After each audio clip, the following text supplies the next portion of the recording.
intervenir sur 4 points très vite, sur la question du rural, comme enjeu extrêmement, c'est un enjeu extrêmement important.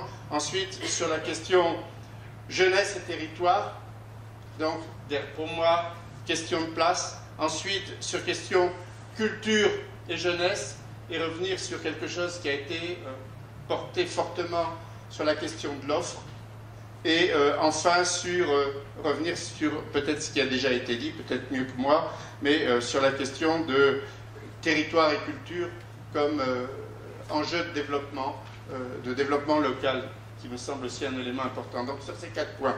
Alors sur le premier point, sur le rural, il faut quand même rappeler, ça reste en gros le 5e de la population de notre pays vit en rural. Et si je prends en termes d'espace, hein, effectivement, ça représente beaucoup plus au niveau de l'espace national déjà. Donc, physiquement, il y a un poids du rural. Et ce que l'on doit, effectivement, ça a été dit et redit, mais ça me semble extrêmement important, aujourd'hui, il y a peu à peu, évanouissement du rural, et en ce qui concerne la jeunesse en milieu rural, une totale invisibilité. C'est-à-dire que, alors qu'il y a surexposition quelque part de la jeunesse des quartiers populaires, des grandes métropoles, il y a totale occultation des problèmes, des difficultés, des aspirations, des envies dans le débat public, hein, de cette jeunesse en milieu rural, qui se trouve confrontée, ça a été rappelé avec force, mais je pense qu'il ne faut pas le perdre de vue.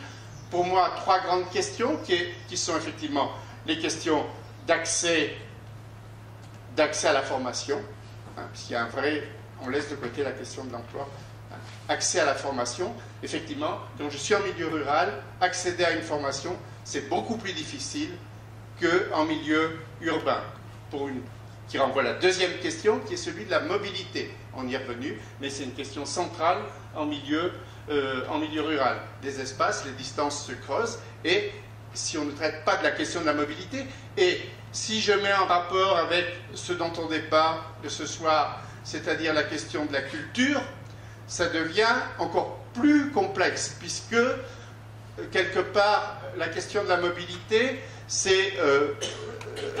si les mobilités sont à peu près bien organisées pour ce qui concerne le temps de travail, ou même le temps de formation, hein, il y a le massage scolaire, il y a des réseaux, etc., ça fonctionne à peu près.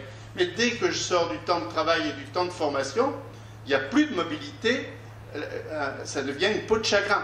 Hein.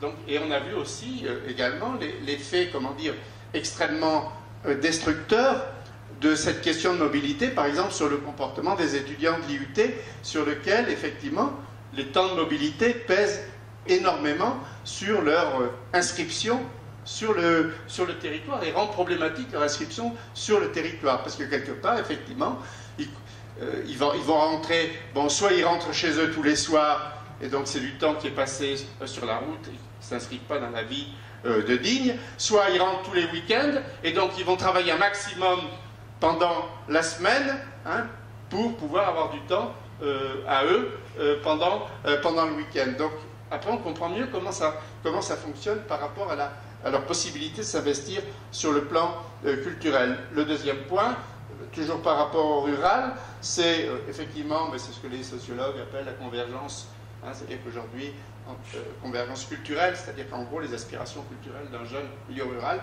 sont synonymes, hein, et équivalentes à celles d'un jeune en milieu urbain. Il n'y a pas de différence de ce point de vue-là dans les pratiques culturelles, dans les comportements culturels, dans les références culturelles.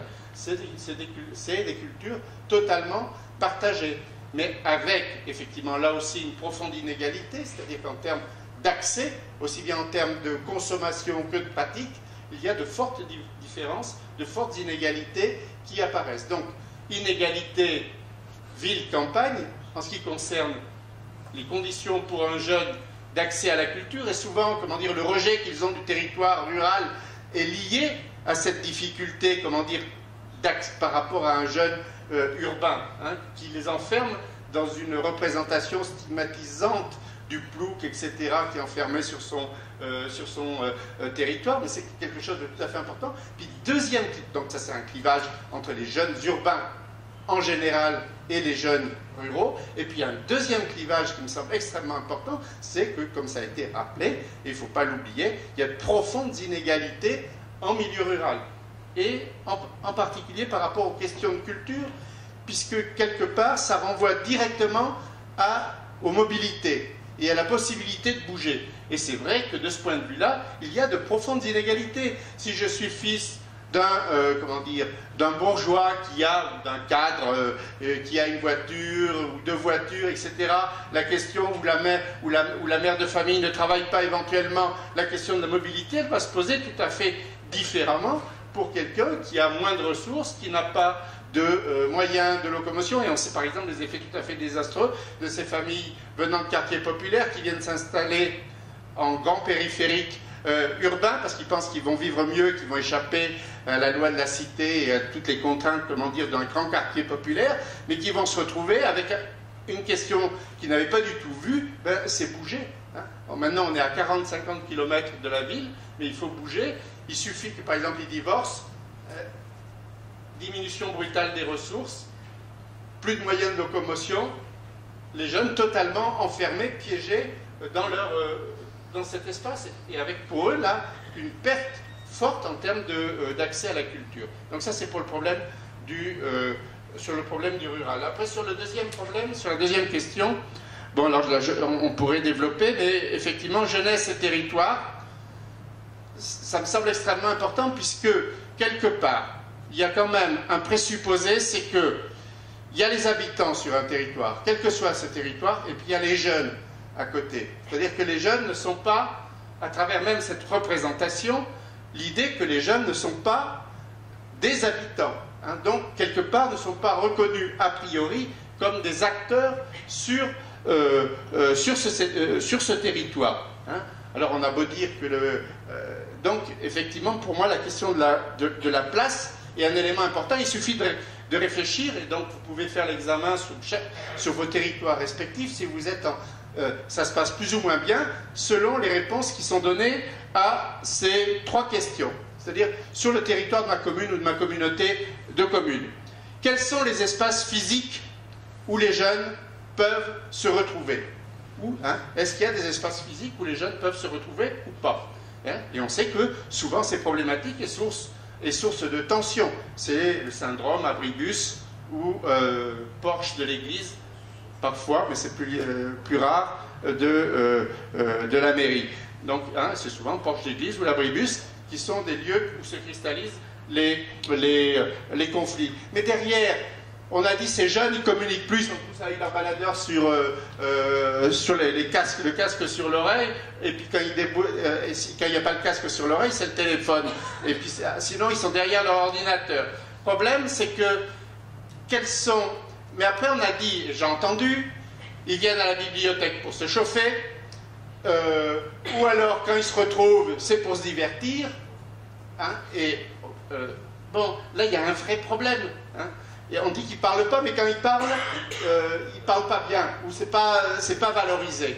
Quelque part, alors qu'on sait que quelque part, l'importance des relations d'amitié dans la constitution, comment dire, du jeune comme sujet, et de cette importance de l'entre-soi.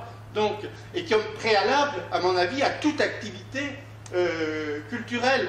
On ne fait pas de l'activité culturelle parce que c'est, comment dire, parce qu'il y a une offre, bon, ça facilite effectivement, mais il faut partir de cette réalité. Il vient à la bibliothèque pour se chauffer, il vient, comment dire, il est dans la ville, eh bien il se repose et il a des divertissements à partir, bon, et pas dire que ça n'a aucune valeur. Je pense qu'on doit partir de cette réalité. Je ne sais pas si c'est clair, mais ça me semble extrêmement important. Si je prends le calendrier, c'est exactement pareil. Prenez le calendrier des activités villageoises de votre village. Dans le calendrier annuel, il y a des fêtes. Hein. Il y a la fête des pompiers, il y a la fête des retraités, il y a tout ce que vous... Hein, il y a toute une série de fêtes qui rythment le calendrier annuel. Quelles sont les fêtes où les jeunes, où s'inscrit, comment dire, le temps de fête pour les jeunes? Est-ce que dans le calendrier annuel de votre commune, il y a un moment qui est dédié plus particulièrement aux jeunes? Alors il y a des villages où ça se fait, mais il y en a d'autres où c'est absolument Hein. Donc, quelque part, c'est important. Hein, et derrière, c'est les questions, effectivement, de culture, et on pourrait poser, ça a été posé aussi, c'est la question de la place dans les lieux où s'exerce un pouvoir, que ce soit au conseil municipal.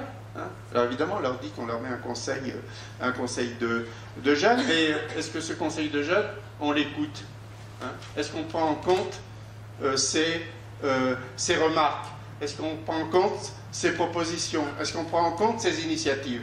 Regardez, si vous avez un conseil de jeunes sur votre territoire, il y a des territoires où ça marche très bien, mais à condition, effectivement, il y a des préalables, c'est qu'ils comprennent en compte la parole des jeunes, que le maire réponde, discute, échange, qu'on prenne en compte leurs projets, leurs propositions, que, pas nécessairement pour les suivre toujours, mais qu'il y a au moins un minimum nécessaire requis qui est de répondre.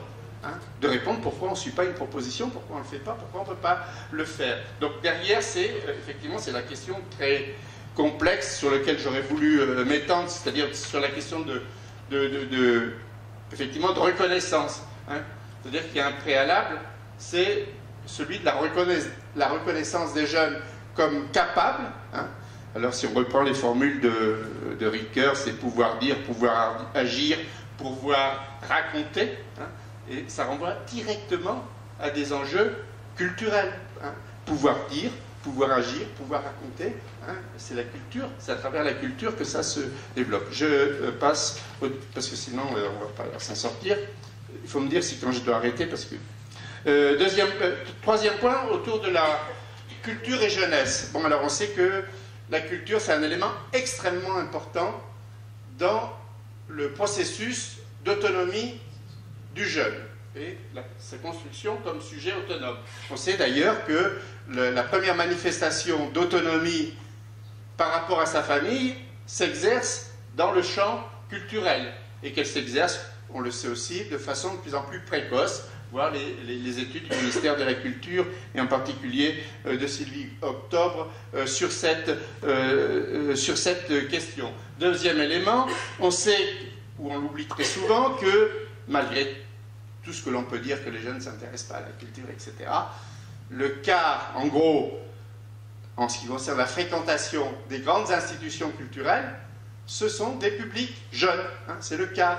Hein, c'est le public qui, disons, de façon massive, fréquente le plus musées, théâtres, expositions, etc. Alors, pour le cadre scolaire, tout ce que vous voulez, mais c'est quand même un effet de masse. Et derrière, surtout, ce qui me semble le plus important, c'est en ce qui concerne les pratiques culturelles, les pratiques artistiques, pardon, c'est la classe d'âge qui a le plus de pratiques en amateur. Hein. Les dernières enquêtes sur les pratiques culturelles des Français, hein, pour les jeunes, c'est 50%, c'est la classe d'âge qui a le plus de pratiques culturelles. On voit que ça chute assez fort à partir de, j'ai les chiffres, là j'aurais pu les donner, de 24 ans. Mais comment on prend, donc le problème c'est effectivement développer une offre culturelle, la rendre accessible, mais aussi prendre en compte effectivement les jeunes comme ayant une pratique culturelle et faire place, valoriser, qualifier ces pratiques culturelles. Ça renvoie un peu à la question qui a été posée par le groupe, comment il s'appelle, Gamac, c'est ça, celui du... comment on prend en compte sur un territoire les pratiques culturelles des jeunes, et comment on la valorise, puisque la question qui se pose pour eux, c'est bien une question, ils disent on a été reconnus, hein, il y a toute une série de questions, et c'est déjà bien, hein, ça montre qu'on est sur un territoire relativement dynamique, puisque, à la différence d'autres territoires, on prend en compte, hein, les acteurs, les institutions, les associations ont pris en compte leur travail. Derrière se posent deux autres questions, à mon avis, qui sont des responsabilités de l'ensemble des acteurs publics, c'est-à-dire tant les politiques que, comment dire, les associations, qui est celui ensuite de la valorisation de ce travail. Et valoriser un travail artistique, quelque part, c'est de mettre en circulation, le faire circuler. Hein, et comment on fait circuler ce travail, et éventuellement, comment on le qualifie. C'est-à-dire comment on apporte, effectivement, on aide les jeunes à améliorer ou à pouvoir mobiliser des ressources pour qualifier leur travail. Je pense que ça, ce sont les enjeux absolument essentiels. Toujours dans le champ de la culture, il me semble aussi que, et ça va dans le...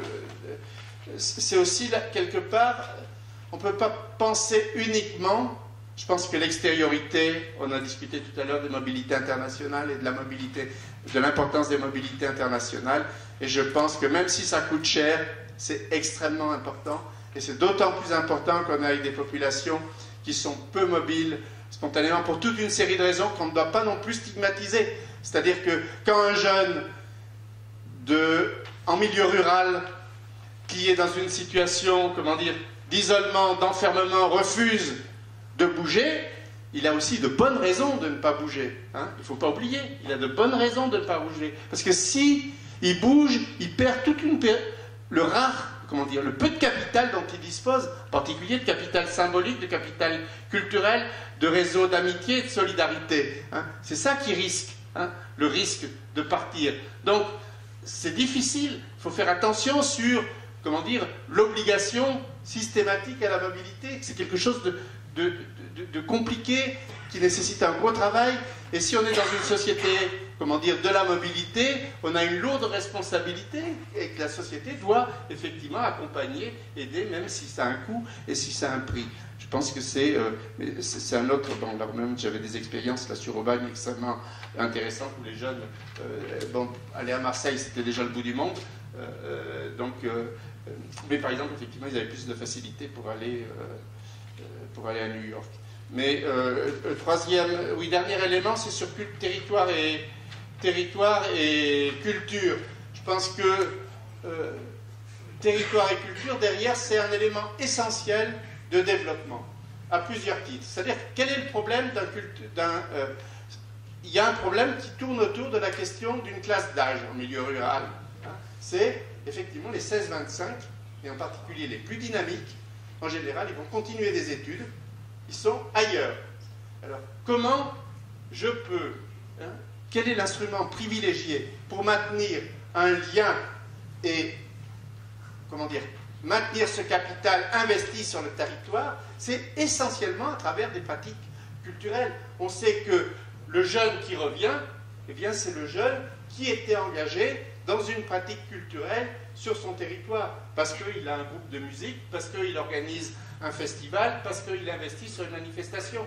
Donc, c'est extrêmement important en termes de développement de cultiver ce lien qui, par ailleurs, hein, à un certain niveau, est aussi un facteur d'attractivité du territoire et qui, avec des retombées éventuellement économiques, il y a sur tous les territoires, et je pense qu'il y en a aussi sur le territoire des Alpes de Haute-Provence, de manifestations culturelles qui ont été créées par des jeunes et sur lesquelles, effectivement, en retour, la collectivité, la commune, le territoire est bénéficiaire. Alors après, bon, on a fait c'est aussi un facteur de développement économique, puisque souvent, bon, c'est la question qui a été posée par Gamac, on a énormément de projets de jeunes, de projets culturels qui débouchent sur de la professionnalisation, c'est de l'emploi, c'est aussi de l'acquisition de compétences, même si ce n'est pas professionnalisé, hein, à travers la gestion d'un groupe ou d'une manifestation culturelle, eh bien, on acquiert des compétences sur le plan culturel, mais aussi en termes de management, d'organisation,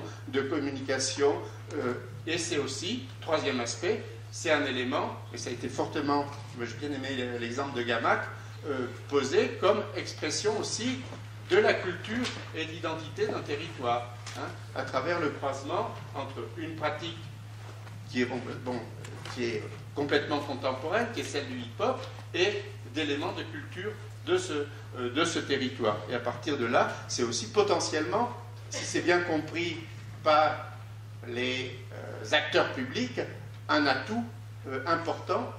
Bon, c'est ce pourquoi ils ont plaidé, ils ont dit donc faire un hip-hop d'un type différent, c'est un élément de rayonnement aussi et de connaissance ou de reconnaissance de la valeur, comment dire, la valeur symbolique aussi du territoire d'origine.